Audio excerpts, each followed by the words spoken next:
ஏன் இதை கொடுத்தீங்க, எதுக்கு இதை கொடுத்தீங்க, இதை போய் என்கிட்ட கொடுத்தீங்களே, எனக்கே ஒன்றும் இல்லை, நானே ஒன்றும் அறியாதவன், எனக்கே 10 பேர் வேணும் என்ன, ஆனால் என் கையில் போய் இதை கொடுத்தீங்களே.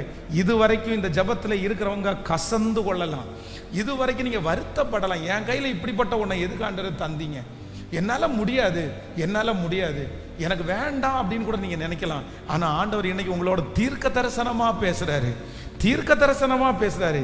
யார் சொன்னா உன் கையில் வச்சிருக்கிற அபிஷேகம் வித்தியாசமானது, உங்க மேல ஆண்டவர் வச்சிருக்கிற மகிமை வித்தியாசமானது.